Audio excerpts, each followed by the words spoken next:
Dia 235, Jó capítulo 8 ao capítulo 11, versículo 20. Então Bildade, o suíta, tomou a palavra e disse: Até quando você falará estas coisas? E até quando as palavras da sua boca serão como um vento impetuoso? Será que Deus perverteria o direito? Será que o Todo-Poderoso perverteria a justiça? Se os seus filhos pecaram contra ele, também ele os entregou ao poder da transgressão que cometeram. Mas se você buscar a Deus e pedir misericórdia ao Todo-Poderoso, se você for puro e reto, ele, sem demora, despertará para ajudá-lo e restaurará a justiça da sua morada. O seu primeiro estado parecerá pequeno comparado com a grandeza do seu último estado. Por favor, pergunte agora aos que são de gerações passadas e atente para a experiência dos pais deles. Porque nós somos de ontem e nada sabemos, pois os nossos dias sobre a terra são como a sombra. Será que os pais não o ensinarão falando com você? Será que do próprio entendimento não proferirão estas palavras? Pode o papiro crescer fora do pântano? Ou cresce o junco sem água? Quando estão verdes e ainda não foram colhidos, secam antes de qualquer outra erva. São assim as veredas de todos os que se esquecem de Deus, e a esperança dos ímpios perecerá. A sua firmeza será frustrada e a sua confiança é teia de aranha. Ele se encosta em sua casa, mas ela não resiste. Agarra-se a ela, mas ela não fica em pé. Ele é viçoso diante do sol, e seus renovos se espalham pelo jardim. As suas raízes se entrelaçam num montão de pedras e penetram até as muralhas. Mas, se o arrancam do seu lugar, este o negará, dizendo: Eu nunca vi você. Eis no que deu a sua vida, e do pó brotarão outros. Eis que Deus não rejeita o íntegro, nem toma os malfeitores pela mão. Ele encherá a sua boca de riso e os seus lábios de alegria. Os que o odeiam se cobrirão de vergonha, e a tenda dos ímpios não subsistirá. Então Jó respondeu: Na verdade, sei que assim é. Porque como pode o mortal ser justo diante de Deus? Se quiser discutir com ele, nem a uma de 1000 coisas lhe poderá responder. Ele é sábio de coração e grande em poder. Quem ousou desafiá-lo e sobreviveu? Ele é quem remove os montes, sem que saibam que na sua ira ele os transtorna. Deus remove a terra do seu lugar e faz as suas colunas estremecerem. Ele dá uma ordem ao sol, e este não sai, e sela as estrelas. Sozinho ele estende os céus e anda sobre as costas do mar. Ele faz a Ursa Maior, o Órion, o Sete Estrelo e as constelações do sul. Deus faz coisas grandes e insondáveis, e maravilhas que não se podem enumerar. Eis que ele passa por mim e não o vejo, segue diante de mim e não o percebo. Eis que arrebata a pressa. Quem o pode impedir? Quem lhe dirá: O que estás fazendo? Deus não revogará a sua própria ira. Debaixo dele se curvam os ajudantes do monstro Raabe. Como então poderei eu responder a ele? Como escolher as minhas palavras para argumentar contra ele? Ainda que eu fosse justo, não lhe responderia. Pelo contrário, pediria misericórdia ao meu juiz. Ainda que eu o chamasse e ele me respondesse, nem por isso eu creria que ele deu ouvidos à minha voz. Porque me esmaga com uma tempestade e sem motivo multiplica as minhas feridas. Não me permite respirar, porque me enche de amargura. Se é uma questão de força, ele é o forte. Se é uma questão de justiça, ele dirá: Quem pode me intimar? Ainda que eu seja justo, a minha boca me condenará. Embora eu seja íntegro, ele me declarará culpado. Eu sou íntegro, mas não me importo comigo. Não faço caso da minha vida. Para mim, é tudo a mesma coisa. Por isso digo: ele destrói tanto os íntegros como os perversos. Se um flagelo mata de repente, ele rirá do desespero dos inocentes.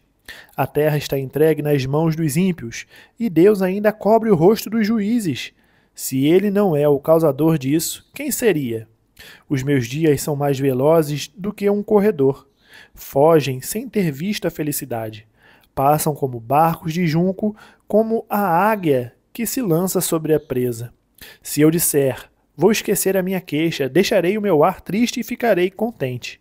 Ainda assim, todas as minhas dores me apavoram, porque bem sei que não me considerarás inocente. Eu serei condenado. Por que, pois, trabalho em vão?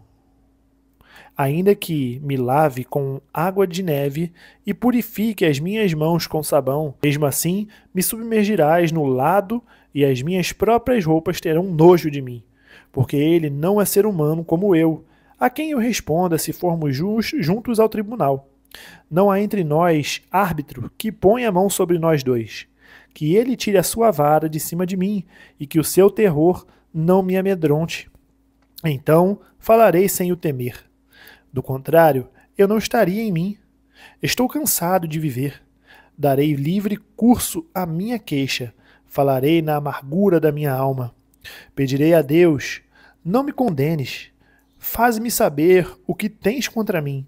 Será que tens prazer em me oprimir, em rejeitar a obra das tuas mãos e em favorecer o conselho dos ímpios?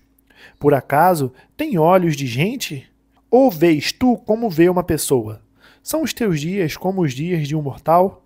Ou são os teus anos como os anos de um ser humano para te informares da minha iniquidade e indignares o meu pecado? Bem sabes que eu não sou culpado. Todavia, não há ninguém que possa me livrar da tua mão. As tuas mãos me plasmaram e me fizeram, porém, agora queres destruir-me. Lembra-te de que me formaste como em barro, e agora queres reduzir-me a pó? Por acaso, não me derramaste como leite e não me coalhaste como queijo? De pele e carne me vestiste, e de ossos e tendões me teceste. Tu me deste vida em bondade, e o teu cuidado guardou o meu espírito. Mas ocultaste estas coisas no teu coração, e agora sei que este era o teu plano. Se eu pecar, tu me observas, e da minha iniquidade não me perdoarás. Se for iníquo, ai de mim. E se for justo, não ouso levantar a cabeça, pois estou envergonhado e olho para a minha miséria. Porque se levanto a cabeça, tu me caças como um leão feroz. E de novo revelas o teu poder maravilhoso contra mim. Renovas contra mim as tuas testemunhas e multiplicas contra mim a tua ira. Males e lutas se sucedem contra mim. Por que me tiraste do ventre da minha mãe? Eu deveria ter morrido antes que um olho me visse. Teria sido como alguém que nunca existiu e já do ventre teria sido levado à sepultura. Não são poucos os meus dias? Cessa, pois, e deixa-me em paz, para que por um pouco eu tome alento, antes que eu vá para o lugar do qual não voltarei, para a terra das trevas e da sombra da morte, terra de escuridão, de trevas profundas, terra de sombra da morte e do caos, onde a própria luz é como a escuridão. Então Zofar, o Naamatita, tomou a palavra e disse: Será que todas essas palavras ficarão sem resposta? Por acaso tem razão o falador? Você pensa, Jó, que o seu palavreado fará escalar os homens? E quando você zomba, pensa que não haverá ninguém que o envergonhe? Pois você diz: a minha doutrina é pura e sou limpo aos olhos de Deus. Mas quem dera que Deus falasse e abrisse os seus lábios contra você e lhe revelasse os segredos da sabedoria, pois a verdadeira sabedoria é multiforme. Saiba, portanto, que Deus permite que seja esquecida parte da sua iniquidade. Será que você pode desvendar os mistérios de Deus ou descobrir a perfeição do Todo-Poderoso? A sabedoria de Deus é mais elevada do que os céus. O que você poderá fazer? Ela é mais profunda do que o abismo. O que você poderá saber? A sua medida é mais longa do que a terra e mais larga do que o mar. Se ele passa, prende alguém e chama a juízo, quem o poderá impedir? Deus conhece os homens falsos e, sem esforço, vê a iniquidade. Mas os tolos se tornarão sábios quando a cria de uma jumenta selvagem nascer homem. Se você dispuser o coração e estender as mãos para Deus, se lançar para longe a iniquidade de suas mãos e não permitir que a injustiça habite na sua tenda, então você levantará o seu rosto sem mácula, estará seguro e não temerá, pois você esquecerá os seus sofrimentos e só lembrará deles como de águas passadas. A sua vida será mais clara que o meio-dia, ainda que haja trevas, serão como amanhã. Você se sentirá seguro porque haverá esperança. Olhará ao redor, e dormirá tranquilo. Você se deitará e ninguém irá atemorizá-lo. E muitos procurarão obter o seu favor. Mas os olhos dos ímpios desfalecerão, sem que encontrem refúgios. A única esperança deles será morrer. 1 Coríntios, capítulo 15, do versículo 1 ao 28. Irmãos, venham lembrar-lhes o evangelho que anunciei a vocês, o qual vocês receberam e no qual continuam firmes. Por meio dele, vocês também são salvos, se retiverem a palavra assim, tal como a preguei a vocês, a menos que tenham crido em vão. Antes de tudo, entreguei a vocês o que também recebi, que Cristo morreu pelos nossos pecados segundo as Escrituras, e que foi sepultado e ressuscitou ao terceiro dia, segundo as Escrituras, e apareceu a Cefas e depois aos 12. Depois foi visto por mais de 500 irmãos de uma só vez, dos quais a maioria ainda vive, porém alguns já dormem. Depois foi visto por Tiago e mais tarde por todos os apóstolos. Por último, depois de todos, foi visto também por mim, como por um nascido fora de tempo, porque eu sou o menor dos apóstolos e nem mesmo sou digno de ser chamado apóstolo, pois persegui a igreja de Deus. Mas pela graça de Deus sou o que sou, e a sua graça que me foi concedida não se tornou vã. Pelo contrário, trabalhei muito mais do que todos eles. Todavia, não eu, mas a graça de Deus comigo. Portanto, seja eu ou sejam eles, assim pregamos e assim vocês creram. Ora, se o que se prega é que Cristo ressuscitou dentre os mortos, como alguns de vocês afirmam que não há ressurreição de mortos? E se não há ressurreição de mortos, então Cristo não ressuscitou. E se Cristo não ressuscitou, é vã a nossa pregação e é vã a fé que vocês têm. Além disso, somos tidos por falsas testemunhas de Deus, porque temos testemunhado contra Deus que ele ressuscitou a Cristo, ao qual ele não ressuscitou, se é certo que os mortos não ressuscitam. Porque, se os mortos não ressuscitam, também Cristo não ressuscitou. E se Cristo não ressuscitou, é vã a fé que vocês têm e vocês ainda permanecem nos seus pecados. E ainda mais, os que adormeceram em Cristo estão perdidos. Se a nossa esperança em Cristo se limita apenas a esta vida, somos as pessoas mais infelizes deste mundo. Mas, de fato, Cristo ressuscitou dentre os mortos, sendo ele as primícias dos que dormem. Visto que a morte veio por um homem, também por um homem veio a ressurreição dos mortos. Porque assim como em Adão todos morrem, assim também todos serão vivificados em Cristo. Cada um, porém, na sua ordem. Cristo, as primícias, depois os que são de Cristo na sua vinda, e então virá o fim, quando ele entregar o reino ao Deus e Pai, quando houver destruído todo o principado, bem como toda a potestade e poder, porque é necessário que ele reine até que tenha posto todos os inimigos debaixo dos seus pés. O último inimigo a ser destruído é a morte, porque ele sujeitou todas as coisas debaixo dos seus pés. E quando diz que todas as coisas lhe estão sujeitas, certamente exclui aquele que tudo lhe sujeitou. Quando, porém, todas as coisas lhe estiverem sujeitas, então o próprio Filho também se sujeitará àquele que todas as coisas lhe sujeitou, para que Deus seja tudo em todos. Salmos capítulo 38, do versículo 1 ao 22. Não me repreendas, Senhor, na tua ira, nem me castigues no teu furor. Cravam-se em mim as tuas setas, e a tua mão recai sobre mim.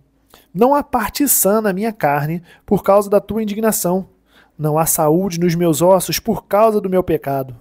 Pois já se elevam acima de minha cabeça as minhas iniquidades. Como fardos pesados, excedem as minhas forças. Tenho feridas que cheiram mal e estão cheias de pus, por causa da minha insensatez. Sinto-me encurvado e muito abatido. Ando de luto o dia todo. Os meus lombos ardem e não há parte sã na minha carne. Estou aflito e muito quebrantado. Dou gemidos por causa do desassossego do meu coração. Na tua presença, Senhor, estão os meus desejos todos, e a minha ansiedade não te é oculta. O meu coração bate acelerado, faltam-me as forças, e a luz dos meus olhos até essa me deixou. Os meus amigos e companheiros afastam-se da minha desgraça, e os meus parentes ficam de longe. Armam ciladas contra mim os que tramam tirar minha vida.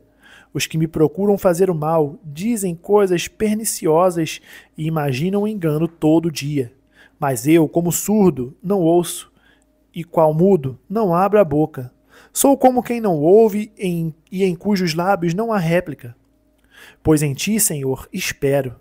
Tu me responderás, Senhor, Deus meu, porque eu dizia, não deixes que eles se alegrem de mim e contra mim se engrandeçam quando me resvala o pé.